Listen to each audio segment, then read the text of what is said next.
The Awakening by Kate Chopin. Chapter 1.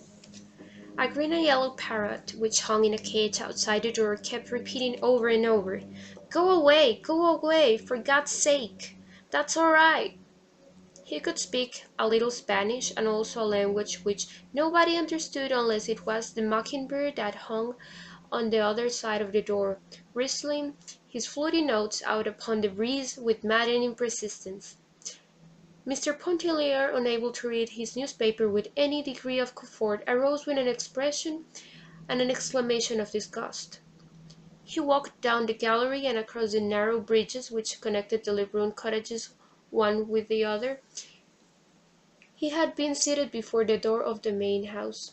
The parrot and the mockingbird were the property of Madame Lebrun, and they had the right to make all the noise they wished. Mr. Pontellier had the privilege of quitting their society when they ceased to be entertaining. He stopped before the door of his own cottage, which was the fourth from the main building and next to the last. Seating himself in a wicker rocker which was there, he once more applied himself to the task of reading the newspaper. The day was Sunday. The paper was a day old. The Sunday papers had not yet reached Grand Isle. He was already acquainted with the market reports, and he glanced restlessly over the editorials and bits of news which he had not had time to read before quitting New Orleans the day before. Mr. Pontellier wore eye-glasses. He was a man of 40, of medium height and rather slender build. He stooped a little. His hair was brown and straight, parted on one side. His beard was neatly and closely trimmed. Once in a while he withdrew his glance from the newspaper and looked about him. There was more noise than ever at the house. The building was called the house, to distinguish it from the cottages. The chattering and whistling birds were still at it. Two young girls, the Farival twins, were playing a duet from Zampa upon the piano.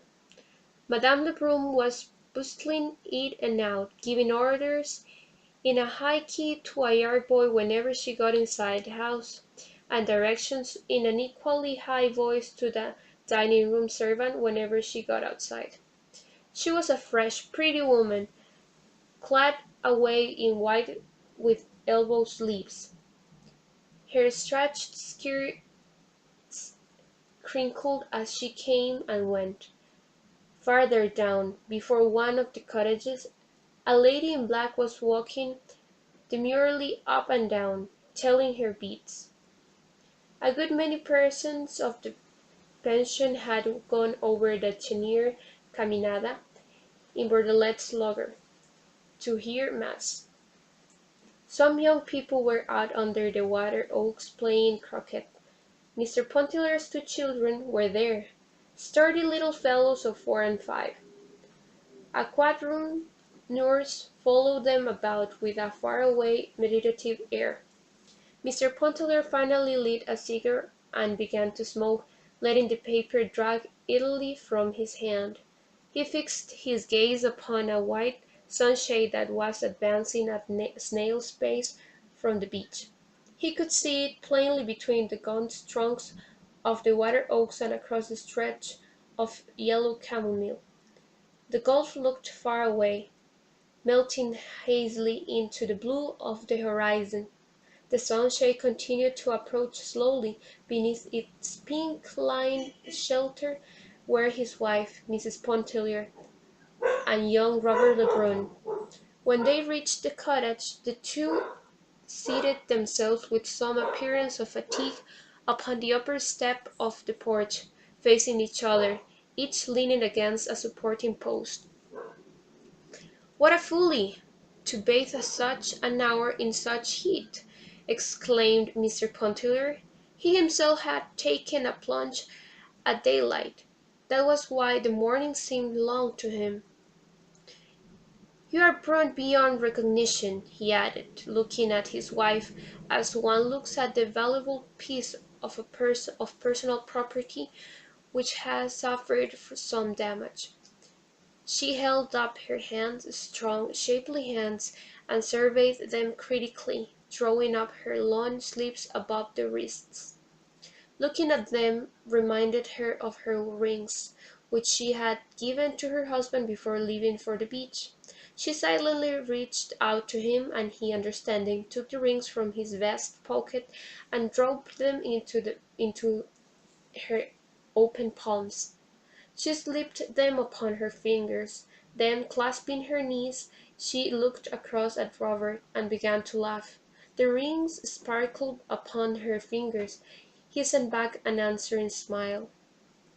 "Wasn't it? What was it?" asked Pontellier, looking hazily and amused from one to the other.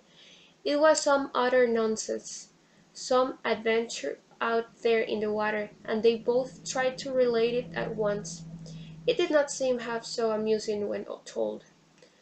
They realized this, and so did Mr. Pontellier. He yawned and stretched himself. Then he got up, saying he had half a mind to go over to Klein's hotel and play a game of billiards.